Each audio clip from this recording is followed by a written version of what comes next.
आकाश का पंछी उड़ता है ऊंचे गगन पर, पहुंचेगा एक दिन कभी तो चांद की उजली जमी पर। नमस्कार दोस्तों, बरबाद शोबस मॉल में आज हमारे साथ है वरिष्ठ महिला अभिनेत्री श्रीमती पूर्णिमा जायसवाल जी, और उनसे मुलाकात करने से पहले आपसे एक बात कहना चाहती हूँ कि आप लोगों का जो भी प्यार शोबस मॉल को मिल रहा है उसी तरीके लगातार उसे जारी रखें। वीडियोस को खूब शेयर करें और लाइक और कमेंट्स करें। वीडियोस को सोशल मीडिया पर हर जगह शेयर करें ताकि हमसे और भी दूसरे वरिष्ठ रंगकर्मी जुड़ सकें। धन्यवाद। चलिए उनसे कराते हैं मुलाकात जिनका आपको था इंतज़ार। नमस्कार पूर्णिमा जी। नमस्कार। आप अपने बारे में कुछ बताइए और फिर अपने रंगमंच की शुरुआत आपने कहाँ से करी, इस बारे में बताइए। देखिए, मैं क्या हूँ, सही मायने में तो मुझे आज भी लगता है कि मैं कुछ नहीं हूँ। इतने साल तक काम करने के बाद भी अभी मुझे श्योर नहीं है कि मैं अभी उतना सक्षम हूँ। रही बात रंगमंच की शुरुआत, तो वो मैंने सबसे पहले 93 में रंगश्री संस्था से की थी, जिसके डायरेक्टर रवि श्रीवास्तव जी और अनीता गुप्ता जी थे। उनके साथ मैंने स्टार्ट किया था और उसके बाद मैंने काफ़ी प्लेस किए। मैं 10 साल की उम्र से मैंने शुरू कर दिया था अपना रंगमंच का सफ़र, और उसके बाद मैंने इप्टा कानपुर ज्वाइन की, जिसमें मोहित दादा के साथ मैंने बहुत काम किया और स्ट्रीट प्ले, कॉम्पिटिशन्स प्ले और जो भी शोज़ होते थे मैंने सब कुछ किया। दादा के साथ अवॉर्डेड भी हुई इप्टा कानपुर से। ये दादा का आशीर्वाद था और उनकी मेहनत थी, मैंने तो जो की, पर उनकी सपोर्ट, उनका मेहनत थी जिसकी वजह से मैं इतना सक्सेस हो पाई।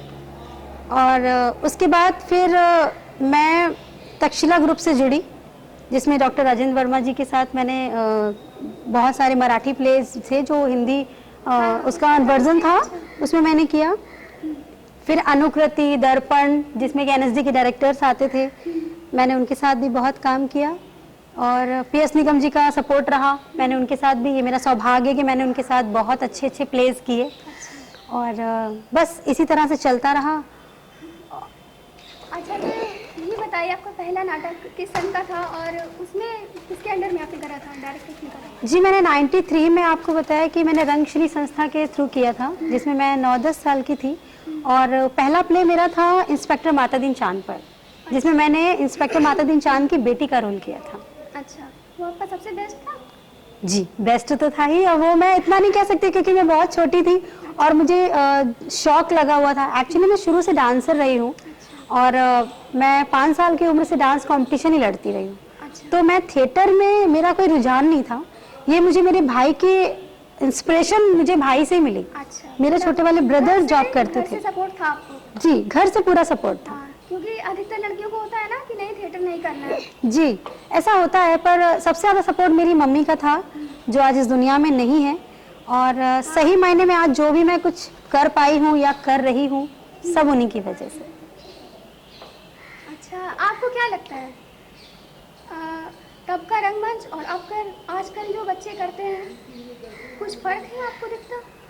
फर्क तो देखिए बहुत है। जब आप करती थी उस टाइम, मतलब उस टाइम की रिस्पेक्ट थी, सब कुछ था। बिल्कुल बिल्कुल, ये आपकी बात, बिल्कुल ये बात आपकी सही है। उस वक्त सीनियर्स की हम रेस्पेक्ट करते थे, उनके जो जिस लेवल पे होता था हम पैर भी छूते थे, डांट भी खाते थे और उसको अपने अंदर उतारते थे। आज के व्यक्तियों में बच्चे जितने भी हमारी बात के आ रहे हैं, उनको अगर जरा सा भी डांट दो तो उनको लगता है कि अरे मेरी तो वैल्यू डाउन हो गई, मेरी रेस्पेक्ट चली गई। ऐसा है, लेकिन जो सही मायने में आज भी मैं इतने साल होने के बावजूद भी आज भी मैं किसी डायरेक्टर के अंडर में काम करती हूँ, तो मैं ये सोच के करती हूँ कि मुझे इनसे सीखना है और 2 बात बर्दाश्त भी करनी है। लेकिन सीख पाएंगे ना? बिल्कुल बिल्कुल, आज अगर मैं कुछ सीख पाई हूँ या इतना मैं कर पाई हूँ तो सब ये मेरा पेशेंस ही रहा है, थोड़ा बहुत जो भी। और आपने कुछ मूवीज वगैरह करी? हाँ, मैंने मेरी टेलीफिल्म्स 3-4 टेलीफिल्म्स मेरी रिलीज भी हैं। एक जय गुरु बृहस्पति देव थी, एक सती थी, जो मैंने दादा के साथ में ही थी। उस वक्त मैं इप्टा कानपुर में ही थी, उन्हीं के ग्रुप के साथ में ही थी, और उसमें मैंने जिठानी का कैरेक्टर भी किया था, मुझे याद है। अच्छा। फिर मैंने एक सीरियल भी किया, 2 सीरियल किए थे और वो भी कानपुर के लोकल चैनल में रिलीज थे। अच्छा जी। अच्छा, मुंबई जाने का कभी विचार हुआ आप गई? हाँ, मैं मुंबई गई और मुंबई में रही भी हूँ, और सभी लोगों के आशीर्वाद से आज मैं इप्टा मुंबई की मैं मेंबर हूँ। अच्छा। और मैं वहाँ भी प्लेस कर रही हूँ, मेरा शो चल रहा है। अच्छा। तो जी यस यस, मेरा थिएटर अभी भी चल रहा है, और अभी भी रंगमंच का सफर मेरा जारी है। और आपने डायरेक्ट भी करे हुए कुछ नाटक? जी, मैंने इप्टा कानपुर से कई प्ले मुझे दादा के थ्रू मिले हैं, जो मैंने यहाँ शिविर में मुझे डायरेक्ट करने को मिले, तो मैंने दादा के थ्रू ही मैंने वो प्लेस भी डायरेक्ट किए, जो वर्कशॉप लगती थी मई जून में। जी जी जी जी, अच्छा। मैंने उसमें डायरेक्ट किए हैं। अच्छा। और आजकल क्या कर रही हैं इन दिनों, नाटक वगैरह कुछ? इन दिनों तो अभी कोरोना का ऐसा माहौल है तो सब कुछ बंद है। और अच्छा, आज से अगला प्रश्न ये है कि पहले के बच्चे और अब के बच्चे थिएटर को इम्पोर्टेंस नहीं देते हैं, वो सीधे फिल्मों की तरफ रुख करते हैं। उनको क्या कुछ मैसेज देना चाहती हैं? मैसेज मैं यही देना चाहती हूँ, देखिए रंगमंच जैसे जब आप किसी स्कूल में जाते हैं तो छोटा बड़ा ABCD पढ़नी पड़ती है, तो मैं यही कहना चाहती हूँ कि अगर आपको फिल्मों में जाना है तो सबसे पहली सीढ़ी आपकी रंगमंच ही है। अगर आपने यहाँ पेशेंस रख लिया और लोगों के डायरेक्शन में आके काम सीख लिया तो आपको फिल्मों में काम करना बहुत ईजी हो जाएगा। अच्छा, जो हमारे सीनियर्स हैं उनके लिए कुछ गवर्नमेंट से कहना चाहती हैं कि पेंशन वगैरह का कुछ प्रावधान हो? डेफिनेटली मैं कहना चाहती हूँ, उनकी एक एज आ जाती है जब वो इधर उधर नहीं जा सकते हैं, 60 के जी। ऊपर शरीर काम नहीं करता है, इस वजह से वो नहीं जा सकते हैं। जी तो इस वजह से अगर सरकार से कुछ अपना मैसेज देना चाहते हैं कि हाँ सीनियर्स को पेंशन के लिए कुछ लागू करा जाए, बिल्कुल मैं ये और कहना easily चाहती मिल हूँ। सके। लोग कहते हैं ना कि इस ऑफिस में जाओ, उसके लिए वहाँ पेपर लेके जाओ, आधा इंसान एक्चुअली क्या है ना कि सरकारी काम होते बहुत डीले हैं। हाँ डिले है, और आधा इंसान तो 60 साल का हो ही गया है, उसके बाद 5-10 साल जो है पेपर्स में इधर उधर करते हुए बीत जाता है। बिल्कुल बिल्कुल, पेंशन मिलती है मरने के टाइम। मरने के टाइम, बिल्कुल बिल्कुल आप सही कह रही हैं, बिल्कुल हाँ, सही तो कह रही हैं। इसलिए इस पर कुछ कहना चाहती हैं ताकि जो है इजीली इंसान जो है पेंशन का बिल्कुल मैं गवर्नमेंट से मतलब हाथ जोड़ के रिक्वेस्ट करना चाहती हूँ कि हम कलाकार हैं और हमारे पास सिर्फ और सिर्फ कला ही है, हाँ। जिसकी वजह से मैं और हमारे जैसे बहुत सारे कलाकार भूखे मर रहे हैं, और इस कोरोना की वजह से तो उनका काम भी नहीं चल रहा है। मेरी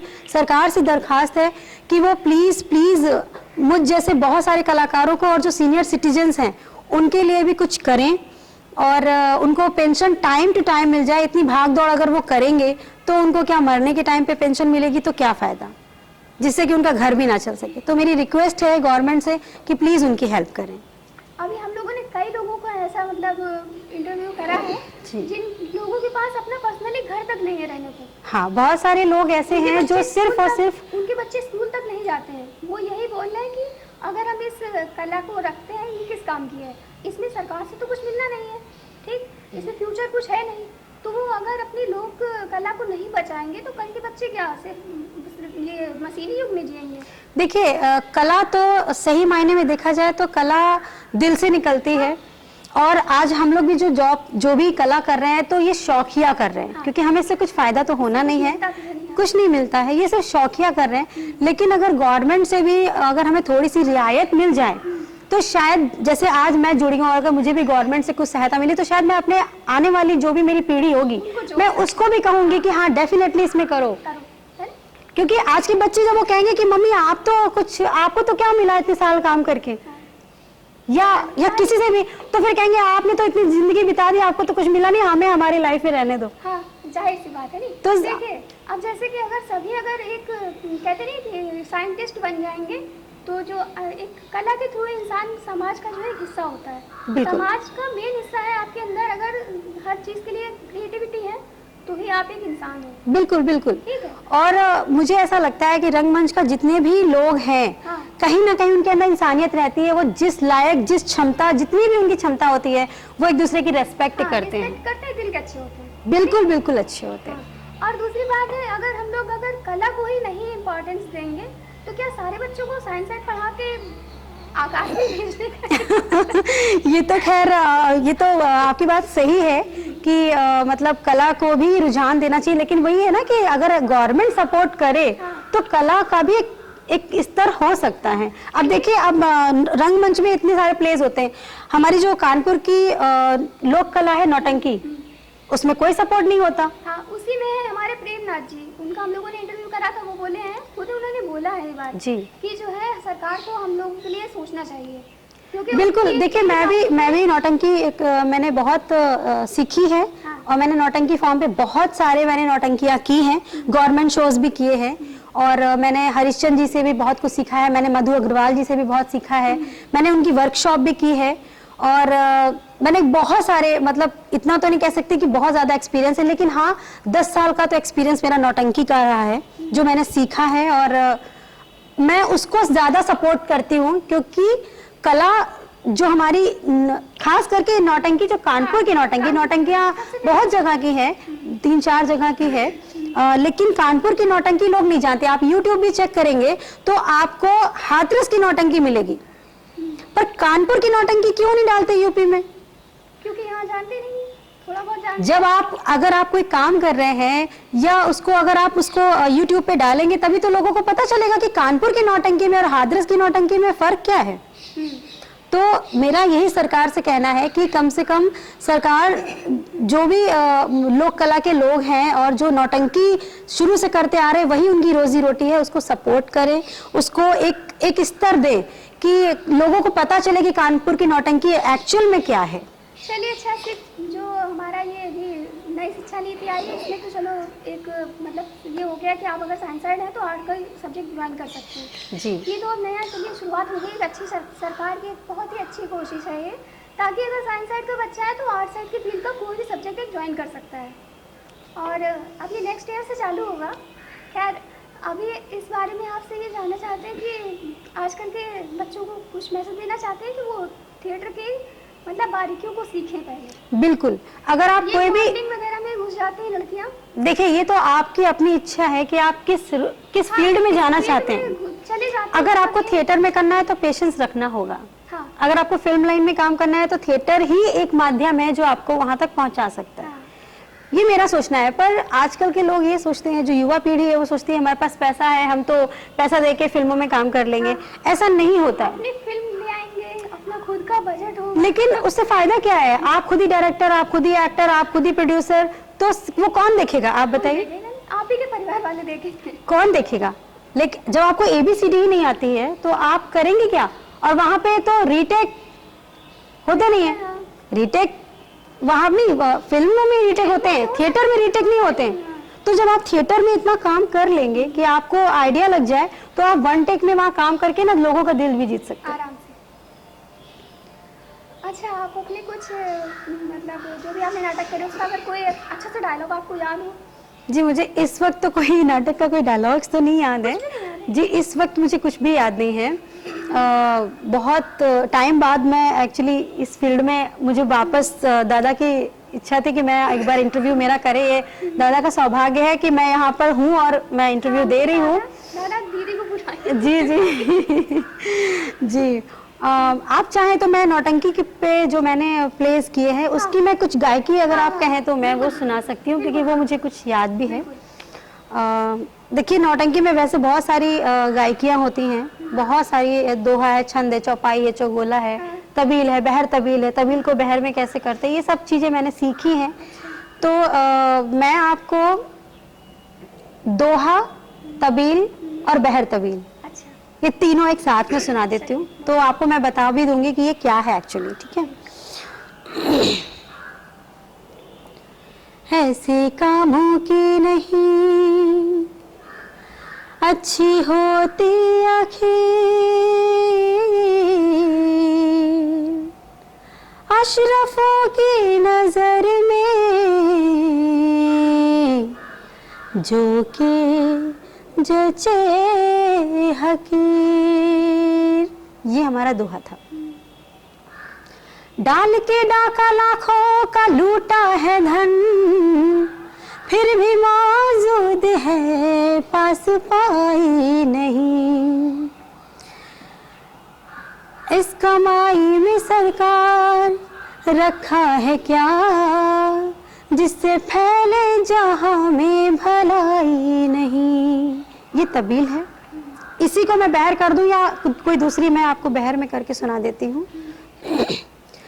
कुछ मैं अपने लिए तुमसे कहती नहीं, बस यही जोर आता मुझे दम बदम, कैसे फैयास के हाय पाले पड़ी, कैसे फैयास के हाय पाले पड़ी, जिसको दौलत इकट्ठा है करना धर्म, कैसे फैयास के हाय पाले पड़ी। ये बहर है, इसको भी हम सीधा सीधा कह सकते थे, लेकिन 2 लाइन के बाद जब हम कुछ कहते हैं तो वो बहर हो जाती है।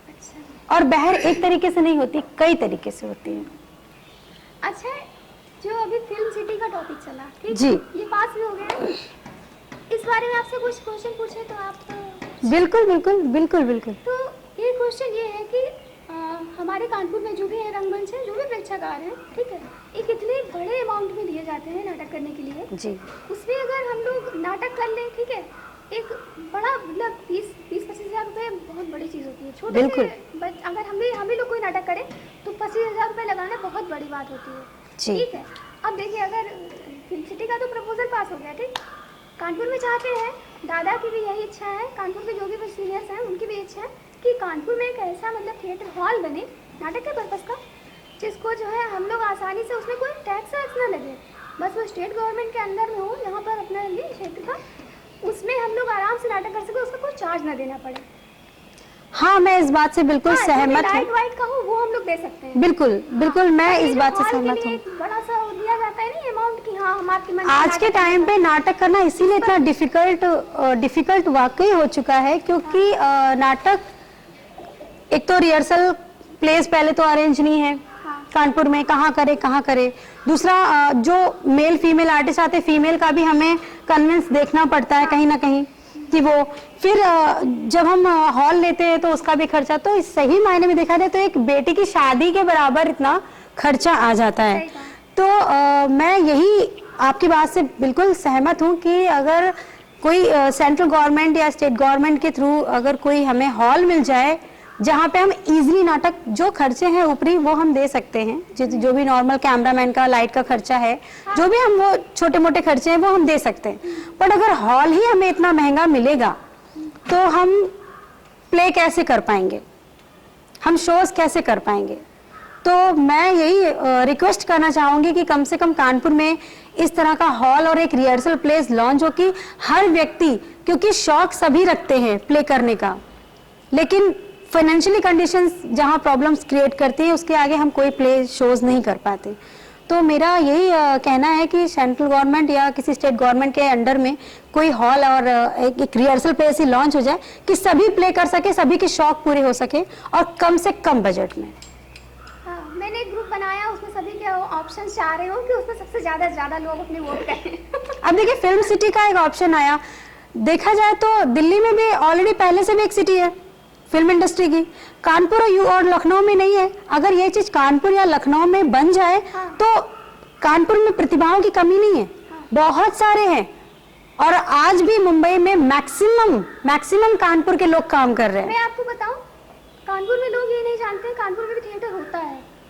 कुछ बच्चे हैं जो नहीं जानते, वो बस यही सोचते हैं कि यार तो उसके लिए तो मुंबई जाना पड़ेगा या कोलकाता या बाहर कहीं जाना पड़ेगा, कानपुर में नहीं होता है। कई बच्चे ऐसे हैं जो फ़ोन करते हैं तो उनको जो पता चलता है, दीदी आप थिएटर से हो, हाँ, कहते हैं हमको एडमिशन कराना है। हमने कहा क्यों, अभी तक क्यों नहीं कराया? कहता है इंटरेस्ट था, बट बच्चे जो है हम लोग जानते नहीं कि कानपुर में होता है। एक्चुअली देखिए, सही माध्यम नहीं मिलता है लोगों को। आज के टाइम पे तो मैं मान सकती हूँ कि लोगों को नहीं पता होगा कि कानपुर में भी थिएटर होता है या कितनी सारी संस्थाएं। मैंने कितनी सारी संस्थाओं के साथ काम किया, क्यों? क्योंकि मैं उस लाइन से जुड़ी रही, एक के थ्रू दूसरा, दूसरे के थ्रू तीसरा, तीसरे के थ्रू चौथा, मुझे ऐसे संस्थाएं मिलती चली गई। तो ये कोरोना के टाइम पे तो मैं मान सकती हूँ कि लोगों को नहीं पता है कि थिएटर होता कहाँ है, लेकिन अगर उनको सही माध्यम कोई मिल जाए, सही गाइडेंस वाला कोई मिल जाए तो उसको संस्था में तुरंत एडमिशन दिला देगा। और इस बारे में जो है कई संस्थाओं की फीस भी बहुत ज़्यादा है। हाँ, ये बात तो है कि अब तो मुझे नहीं पता कि कितनी ज़्यादा फीस है, लेकिन हाँ, मुंबई वगैरह में अगर आप करेंगे तो वहाँ तो आपको फीस देनी ही पड़ेगी। इवन मैं आपको एक और बात बता दूं, कानपुर में रंगमंच करना बहुत आसान है, आपको बुलाया जाता है, आप आते हैं तो हर डायरेक्टर सोचता है नहीं नया बच्चा आया है, चलो उसको हम एक ऑफर देते हैं, छोटा रोल देते हैं। आप मुंबई में चले जाइए, आपको कोई पूछेगा नहीं क्यों। और अगर आपको काम करना है पहले तो आप ऑडिशन दीजिए, नाटक करने के लिए ऑडिशन दीजिए, फिल्म और सीरियल की बात तो छोड़ दीजिए, नाटक करने के लिए ऑडिशन दीजिए, तब आपको फिर बताएंगे कि आप सिलेक्ट हैं कि नहीं सिलेक्ट है। अच्छा, चलिए आप इस शो के बारे में कुछ कहना चाहते हैं? ऑफ कोर्स मैं इस शो के बारे में मैं बहुत बड़ी फैन हो चुकी हूँ सही मायने में इस शो की, और मैं दादा को बहुत ज़्यादा अप्रिशिएट करना चाहती हूँ, उनको बहुत बहुत बधाई देना चाहती हूँ। मेरी तरफ से प्लीज़ आप उनको दीजिएगा कि उनका ये शो जैसा उन्होंने नाम रखा शो मस्ट गो ऑन, मैं चाहती हूँ वो चलता ही रहे, और इसके थ्रू मुझे उन लोगों को भी देखने और समझने का मौका मिला जिन्हें मैं अपने से पहले नहीं जानती थी। इस शो के माध्यम से मुझे ये देखने को मिला कि अरे ये भी सीनियर है, इतने सारे सीनियर्स हैं, मतलब सीनियर सिटीजन हो गए, और अब मुझे पता चल रहा है कि ये भी थिएटर्स हैं, ये भी थिएटर्स हैं। तो ये एक ऐसा माध्यम मिला मुझे और मैं इसके सारे एपिसोड्स जो भी दादा करते हैं मैं सारे एपिसोड्स देखती हूँ, और ये मेरा सौभाग्य है कि आज मैं इस शो में आई हूँ और लोग अब मुझे देखेंगे। तो ये दादा का ही प्यार है और दादा का ही आशीर्वाद है कि मैं यहाँ तक पहुँची हूँ, और बस मैं इतना कहूँगी कि ये शो चलता ही रहना चाहिए, हमेशा चलता रहना चाहिए। चलिए पूर्णिमा जी, आपने अपना समय दिया, इसके लिए बहुत बहुत धन्यवाद। अरे धन्यवाद आपको कि आपने मेरा इतना पेशेंस बर्दाश्त किया कि मैं इतना लेट आई हूँ थोड़ा, तो आपने ये बर्दाश्त किया। दूर से आना, कोई बात नहीं। जी जी। ये थी हमारी अभिनेत्री रंगमंच की पूर्णिमा जायसवाल जी, और चैनल को देखिएगा, लाइक और शेयर ज़रूर करिएगा, कमेंट ज़रूर करिएगा, ताकि हम लोग नए नए वरिष्ठ रंगकर्मियों से आपको मिलाते रहें। और दूसरी बात कुछ नहीं, नेक्स्ट मिलते हैं अगले एपिसोड में, कौन होगा हमारा नया मेहमान। नमस्कार।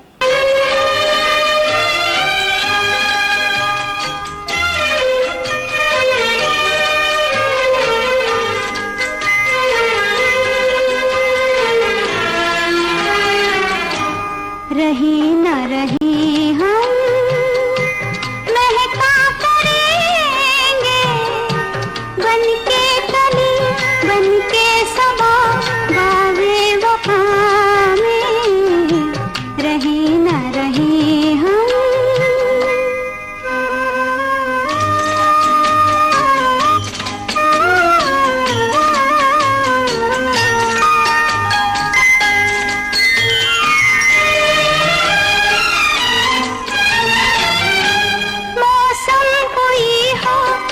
चमन में रंग बन के रहेंगे हम, खिराम चाहत की खुशबू यूं ही जुल्फों